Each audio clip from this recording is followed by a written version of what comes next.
Virus से निपटने के लिए, उसके प्रकोप से बचाव के लिए और सावधानी के लिए उज्जैन में चैत्र नवरात्रि शुरू होने के पूर्व पड़ने वाली भूतड़ी अमावस्या के स्नान पर प्रशासन ने इस बार रोक लगा दी थी।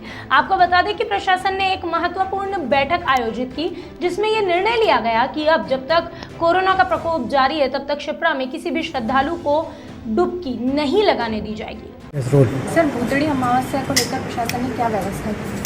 इस बार भूतड़ी अमावस्या 24 मार्च को पड़ रही है और जैसा कि हम सभी जानते हैं कोरोना वायरस का इम्पैक्ट अपने देश में भी देखने को मिल रहा है, तो उसको चलते हम लोगों ने भूतड़ी अमावस्या की व्यवस्थाओं पर इस बार प्रतिबंध लगाया है। और ये हमने सभी के अनुरोध पे किया है। हमारी इसमें पुजारियों धर्मगुरुओं से भी बात हुई, उन्होंने भी कहा क्योंकि इसमें सोशल कॉन्टैक्टिंग बहुत अधिक होगी और एक रुके हुए पानी में स्नान करने का कोशिश करते हैं लोग, तो इसलिए बेटर होगा कि इसको प्रतिबंधित किया जाए। तो उसको चलते हमने इसको प्रतिबंधित किया है। मेरा लोगों से अनुरोध है, कृपया अपने घर में ही रहें, भूतड़ी अमावस्या पे एकत्रित होने की से बचें, जिससे कि हम इस संक्रमण से बच सकें। जी, थैंक यू। वर्तमान संक्रमण को देखते हुए मेरी सभी से अपील है कि ये समय संयम से रहने का है, इससे घबराएं नहीं, पैनिक नहीं करें। 2-3 चीज़ें हैं जिसके संबंध में आपको ध्यान रखना है।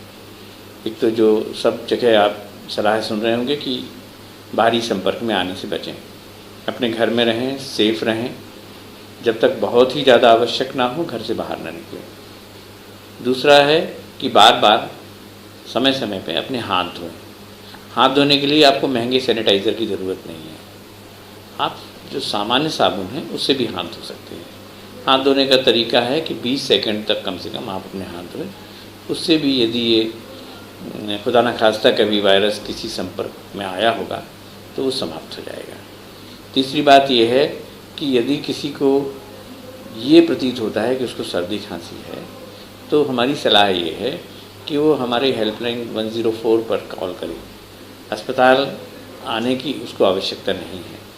अस्पताल में अनावश्यक भीड़ से और अधिक संक्रमित होने का डर रहता है, तो आप स्वयं भी सुरक्षित रहें, दूसरों को भी सुरक्षित रखें, तो अनावश्यक रूप से अस्पताल भी ना जाएं। आने वाले समय में जो बहुत सारे हमारे त्यौहार तीज पड़ रहे हैं, उनको लेकर भी मेरी अपील है कि आप संयमित रूप से घर पर रहें, अपने ईश्वर का घर पर ही ध्यान करें और घर पर ही पूजन अर्चन करें। बाहर स्नान के लिए या सामूहिक रूप से मेले इत्यादि के लिए ना आए। हम सब मिलके इस वायरस के संकट का मुकाबला करेंगे और आने वाले समय में मुझे उम्मीद है कि आप सबके सक्रिय सहयोग से हम इस पर विजय पाएंगे। आइए अब रुख करते हैं सेंधवा की ओर।